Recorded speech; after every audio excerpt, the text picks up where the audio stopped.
Barry Lyndon, 1975. Cast then and now. 2026, you won't believe what happened to them. What if the most beautiful film ever made was also called the most boring? Stanley Kubrick lit entire scenes using lenses built for NASA to photograph the dark side of the moon. One actor loved working with him so much he quit acting forever to serve him. This is the cast of Barry Lyndon, then and now. Number 1. Ryan O'Neal as Redmond Barry, the charming Irish rogue who claws his way up the social ladder and then watches it all crumble. At the time, O'Neal was one of the biggest stars on the planet, fresh off Love Story and Paper Moon, and Kubrick wanted exactly that golden boy face for his climbing schemer. The shoot was punishing. O'Neal spent 6 brutal months on location, and Kubrick's legendary perfectionism created a rift between the two men that reportedly never healed. Critics were harsh at first, sniffing that O'Neal seemed far too modern and lightweight to carry an 18th century epic. The decades have proven them wrong, and his cool, hollow performance is now seen as perfect for a man who is all surface and no soul. Fun fact, before acting, O'Neal was a serious amateur boxer who once sparred 2 rounds with Joe Frazier on national television, with Muhammad Ali doing the commentary. Off-screen, his life was pure tabloid. His stormy 30-year on-and-off romance with Charlie's Angels icon Farrah Fawcett defined his later years, and he loved this film so much he named their son Redmond, after his character's real name. O'Neal battled leukemia and prostate cancer, and he passed away on December 8, 2023 at the age of 82. Had he lived, he would be 85 in 2026. The boyish heartthrob gave Kubrick a leading man you can never quite trust. That was the whole point. Number 2, Marissa Berenson as the beautiful heartbroken Lady Lyndon, the wealthy widow Barry marries and then slowly destroys. Berenson barely speaks in this film, yet she radiates a quiet, devastating sadness that lingers long after the credits. She was the perfect choice, a genuine fashion icon, nicknamed the Queen of the Scene, who graced the covers of Vogue and Time, and the granddaughter of the legendary designer Elsa Schiaparelli. Hot off her acclaimed turn in Cabaret, she landed the Time magazine cover the very same month Barry Lyndon opened. She has fond memories of the famously demanding director, insisting Kubrick was a perfectionist, but never the ogre people imagine. Her real life held genuine tragedy. Her beloved sister, photographer Barry Berenson, was a passenger on one of the planes lost on September 11, 2001. Through it all, Berenson never stopped working or stunning crowds. Now 79, she is still the picture of timeless glamour, turning heads at Paris Fashion Week in 2026 and splitting her time between acting and a serene life in Marrakech. She recently popped up in the French series Escort Boys, proving she has lost none of her magnetism.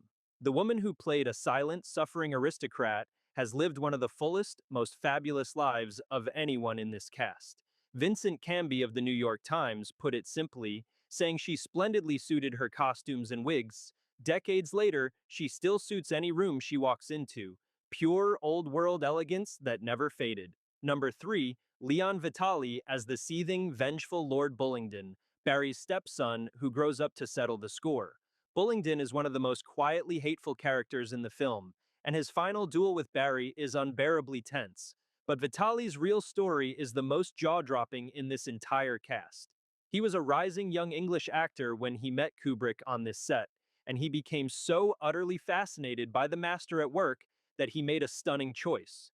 He gave up acting entirely and devoted the next 2 decades of his life to serving Kubrick as his right-hand man. He did everything. He cast the films, coached the actors, and personally found the little boy who played Danny in The Shining and the creepy Grady twins. He even once set up a video monitor so Kubrick could watch over his dying cat. He worked 16-hour days, 7 days a week, often without much credit at all. The brilliant 2017 documentary filmworker finally told his story to the world and left audiences moved to tears. Vitali also pulled on the red robe to play the masked cult leader in Eyes Wide Shut. After Kubrick died, he lovingly restored the master's films for new generations. Vitali passed away on August 19, 2022 at the age of 74. Had he lived, he would be 78 in 2026. He gave his life to cinema in the purest way imaginable. A true unsung hero of the movies. Number 4, Hardy Kruger as Captain Potzdorff, the Prussian officer whose life Barry saves on the battlefield. Kruger brings a steely, watchful intelligence to the role, and his scenes crackle with tension. But the real drama is the actor's own staggering history. Born in Berlin in 1928 to parents who were Nazi party members, Kruger was raised as a young supporter of Hitler and funneled into an elite Nazi school. Conscripted as a teenager near the end of the war, he was ordered to help ambush a group of American soldiers and flatly refused. For that, he was sentenced to death. He got a last-minute reprieve, then deserted and hid until the war ended. That experience shaped the rest of his life, and he later became a passionate campaigner against right-wing extremism. As an actor, he became a huge international star, sharing the screen with John Wayne in Hatari, Laurence Olivier in A Bridge Too Far, and James Stewart in The Flight of the Phoenix. Kruger passed away suddenly at his California home on January 19th, 2022, at the age of 93. His son, Hardy Kruger Jr., carries on the acting name. Had he lived, he would be 98 in 2026. Few people on any cast list have lived a life this dramatic. A man who escaped a death sentence and spent his remaining years fighting the very hatred he was raised in. Remarkable does not begin to cover it. A genuine survivor turned screen legend. Number 5. Patrick Maygee as the Chevalier de Balibari, the elegant Irish card sharp who takes Barry under his wing in the gambling dens of Europe. Maygee had one of the most distinctive faces and voices in cinema, and Kubrick clearly adored him. This was their second collaboration after A Clockwork Orange, where Maygee played the wheelchair-bound writer who was brutalized in his own home. He was a powerhouse of the stage, too, a favorite of playwright Samuel Beckett, who wrote works specifically with Maygee's gravelly voice in mind. He even won a Tony Award on Broadway for the mouthful of a play known as Marat Sade. As the Chevalier, he gives the film a jolt of warmth and roguish charm, right when Barry needs a partner in crime. Their tearful reunion scene, Two Irishmen Far From Home, is a genuine highlight. Sadly, Maygee was one of the earlier losses from this cast. He passed away on August 14, 1982, at the age of 60 from a heart attack. Had he lived, he would be well over 100 in 2026. He never became a household name, but ask any serious film or theater lover, and they will know exactly who he was. A character actor of the highest order, whose presence elevated everything he touched. Kubrick used him twice for a reason. When Patrick Maygee was on screen, you simply could not look away. A true actor's actor, gone far too soon. Number 6.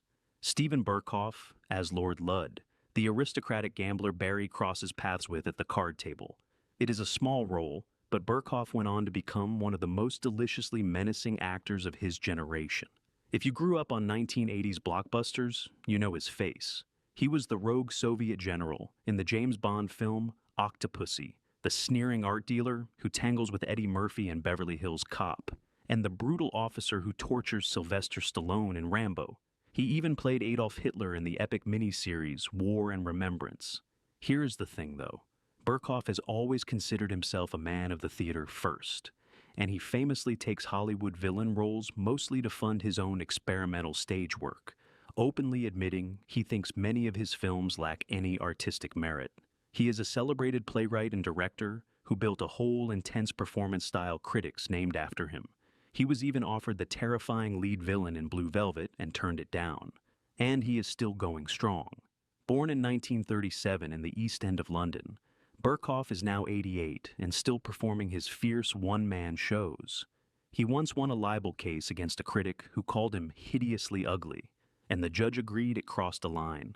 From a tiny part in a Kubrick film to cinema's go-to-bad guy, Berkoff did it all his way. A genuine force of nature who never stopped. Number 7. Murray Melvin as the prim and disapproving Reverend Samuel Runt, the clergyman forever hovering around Lady Lyndon. Melvin had a wonderfully pinched, watchful quality that made Runt quietly unforgettable.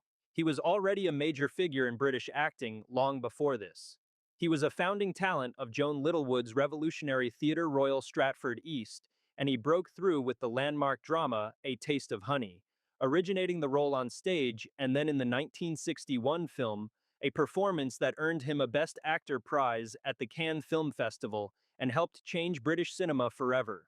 He became a favorite of the wild director Ken Russell, popping up in films like The Devils and Listomania.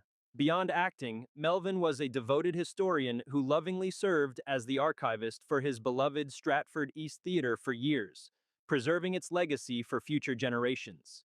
He kept working steadily right into his late 80s, a true lifer who adored the craft. Murray Melvin passed away on April 14th, 2023 at the age of 90. Had he lived, he would be 93 in 2026. He was the kind of supporting actor who quietly held entire scenes together with nothing more than a raised eyebrow and a perfectly timed silence. A pillar of British stage and screen for over 6 decades. They simply do not make character actors like him anymore. A quiet giant who earned every bit of his reputation. Number 8. Leonard Rossiter as the pompous, cowardly Captain John Quinn, the wealthy British officer who steals Barry's first love, Nora, and sparks the duel that sends our hero out into the world. Rossiter is hilarious here, all puffed up vanity and trembling nerves, and to British audiences, he was an absolute comedy god. He starred as the scheming landlord Rigsby in the classic sitcom Rising Damp, and as the doomed corporate everyman in The Fall and Rise of Reginald Perrin, two of the most beloved British television roles ever. He was also a brilliant pitchman, sharing a series of legendary fizzy drink commercials with a young Joan Collins. He had even worked with Kubrick before, appearing in 2001 A Space Odyssey.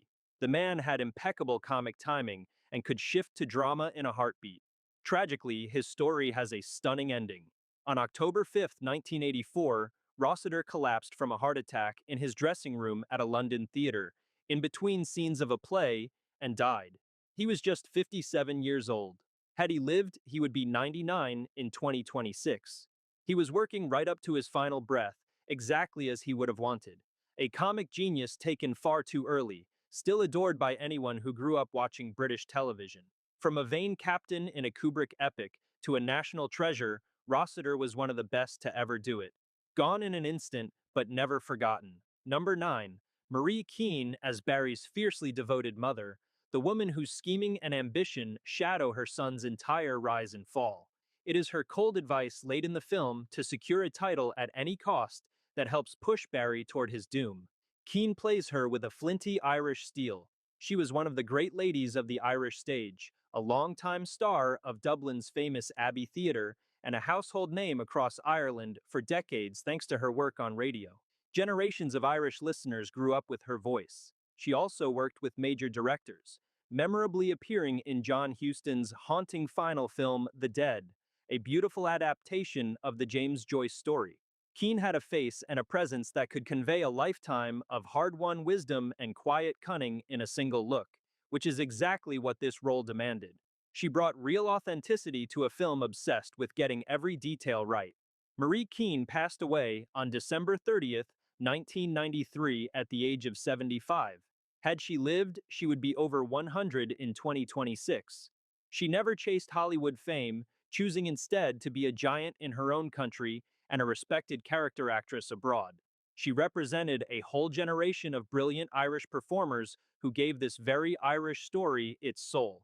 A grand dame of the Abbey stage who quietly held her own alongside one of cinema's most exacting directors. Truly the heart of old Ireland. Number 10. Godfrey Quigley as Captain Grogan, the warm-hearted older officer who looks out for young Barry like a father, only to die in his arms on the battlefield. It is one of the film's first real gut punches, and Quigley makes you feel the loss. He was another fine Irish actor that Kubrick trusted, having already cast him as the fire and brimstone prison chaplain in A Clockwork Orange. Grogan is the first of many father figures Barry latches onto after losing his own dad as a boy, a theme that runs quietly through the whole film. Quigley gives the part such genuine affection that his death scene hits harder than it has any right to in a movie often accused of being cold.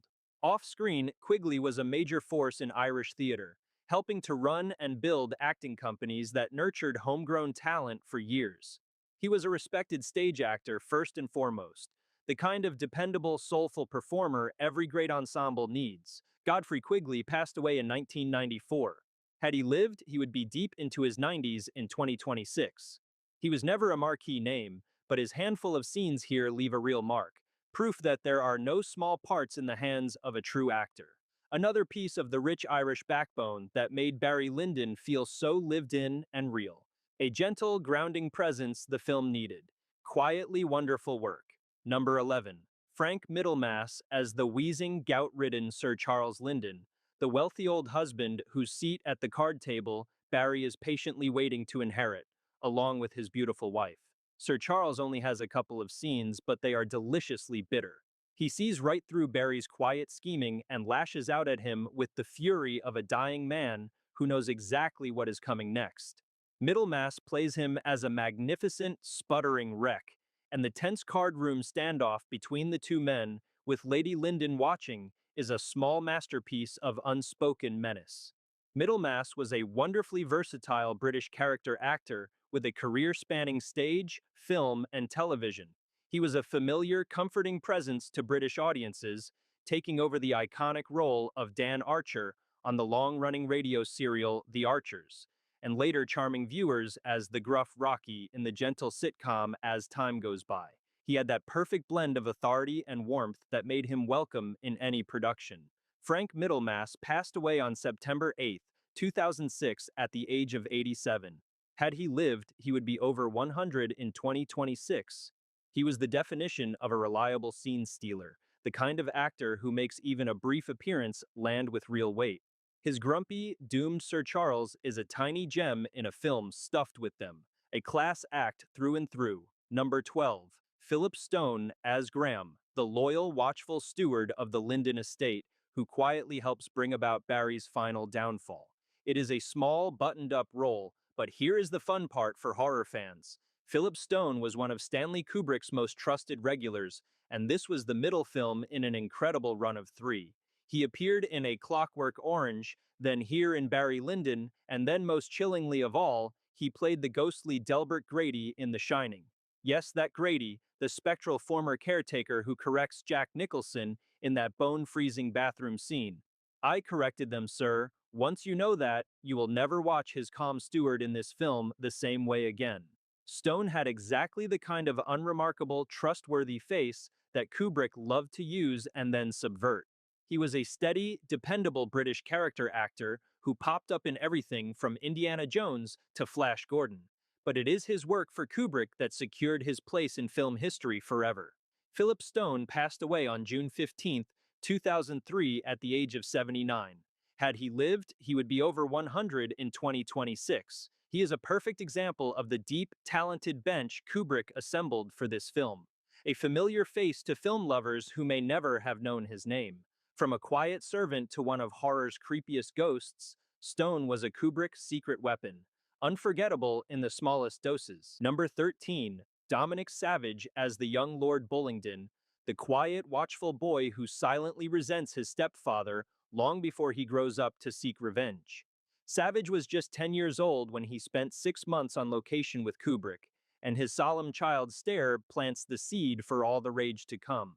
But what happened to this little boy is one of the loveliest surprises in this whole cast.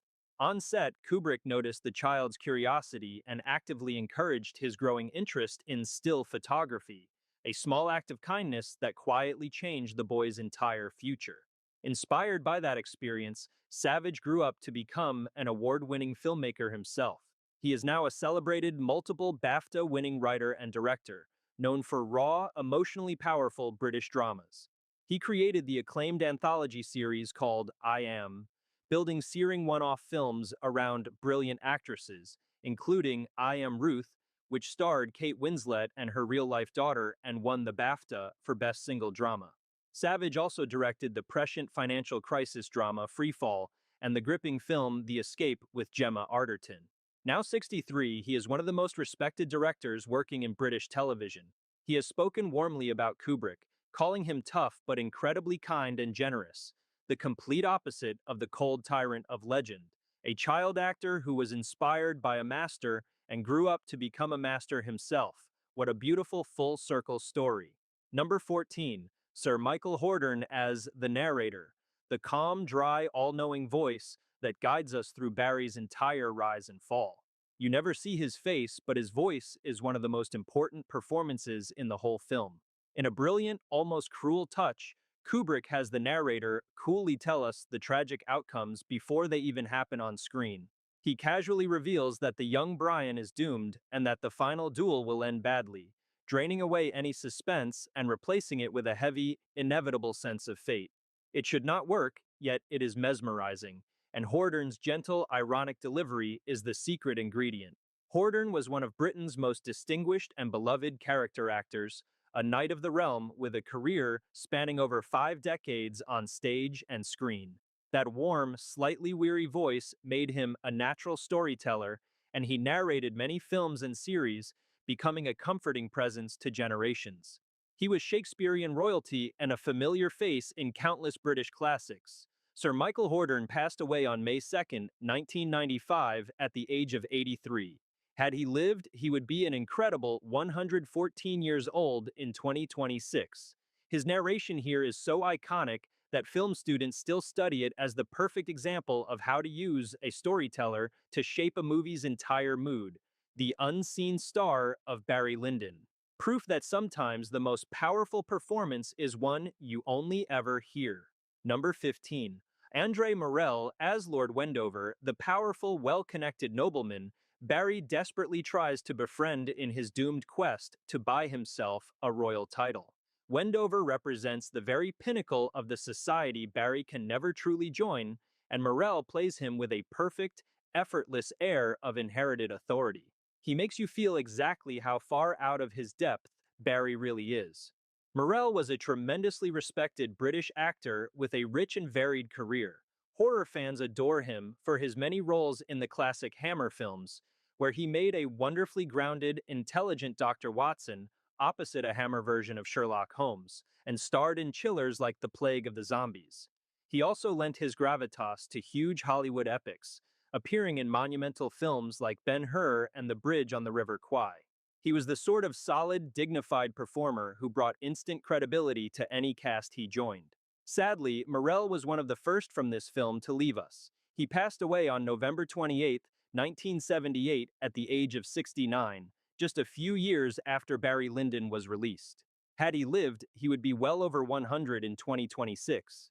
He spent his career playing men of substance and standing, and Lord Wendover was a fitting role for such a distinguished actor, a reliable cornerstone of British genre cinema whose warm authority anchored everything around him, the kind of pro every great film quietly depends on. Number 16. Diana Kerner as Lischen, the gentle young German woman who shares a brief, tender moment with Barry while he is far from home as a soldier. Their short romance gives the film one of its most achingly beautiful and human sequences.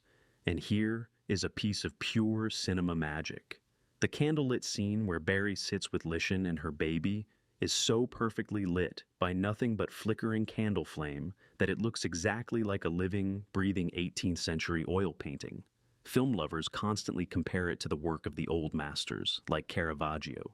It is one of the most gorgeous things Kubrick ever shot, and Kerner's warm, natural presence is a huge part of why it lands so softly. After this brush with Hollywood royalty, the German actress returned home and built a long and busy career, becoming a familiar and well-loved face on German television and film for many years. She brought a quiet authenticity to her small but unforgettable role here, a fleeting bit of real human warmth in a film that is often deliberately chilly and detached.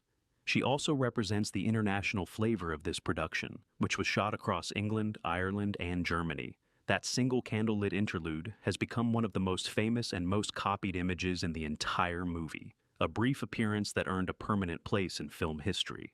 Sometimes a few minutes of screen time is all it takes to become unforgettable. Number 17. John Alcott, the genius cinematographer who arguably is the real star of Barry Lyndon. If you have heard one thing about this film, it is probably this. Many of its interior scenes were lit using only real candlelight, with absolutely no electric lights at all. To pull off something that had basically never been done, Alcott and Kubrick hunted down a set of incredibly rare, ultra-fast camera lenses originally built by Zeiss for NASA's Apollo moon program. Designed to shoot in almost no light at all, they adapted these moon lenses onto their cameras to capture the faint glow of candle flames. And the result is breathtaking. Every candlelit frame looks like a priceless painting come to life. It is one of the most jaw-dropping technical achievements in movie history, and it rightly won Alcott the Academy Award for Best Cinematography. He was a longtime Kubrick collaborator, also shooting the legendary 2001, A Space Odyssey, A Clockwork Orange, and the terrifying The Shining. The man helped define the look of some of the greatest films ever made. Tragically, Alcott died young, passing away from a heart attack on July 28, 1986, at just 55 years old while in France. Had he lived, he would be over 90 in 2026. His work on this film is still studied and worshipped by filmmakers around the globe. The painter behind the camera, without him, Barry Lyndon simply would not be the visual miracle it is. Number 18. Stanley Kubrick, the legendary perfectionist who dreamed this whole ravishing nightmare into existence. Barry Lyndon was actually born from a failure. Kubrick spent years obsessively researching a giant film about Napoleon that he could never get financed, so he poured all of that 18th century research into this story instead. The result is one of the most meticulously detailed period films ever made, where every costume, every candle, and every blade of grass feels historically perfect. When it came out in 1975, critics were sharply divided. Many called it cold, slow, and empty, a gorgeous but lifeless museum piece. The film also underwhelmed at the American box office, though it played much better in Europe and won 4 Academy Awards. But like so much of Kubrick's work, its reputation has soared over time. Today it is routinely hailed as one of the greatest films ever made, and the great director Martin Scorsese has called it his single favorite Kubrick movie. Despite his fearsome reputation as a control freak, the actors who worked here insisted Kubrick was patient and kind, never shouting, and famous for shooting a scene 20 or 30 times to discover something new. Kubrick passed away on March 7, 1999 at the age of 70, just days after delivering the final cut of his last film, Eyes Wide Shut. Had he lived, he would be 97 in 2026. He was a true one-of-a-kind genius, and Barry Lyndon may just be his most beautiful, most underrated masterpiece of all. So, there it is, the cast and crew behind Kubrick's most divisive masterpiece. Some are gone, some still dazzle us, and one gave up his whole career to serve a genius. Now, I want to hear from you. Is Barry Lyndon a breathtaking work of art, or 3 hours of beautiful, boring wallpaper? And here's the real debate. Many call this the greatest looking film ever made, yet plenty still cannot sit through it. So, tell me, does flawless visual beauty mean anything at all if a movie leaves you cold? Sound off below.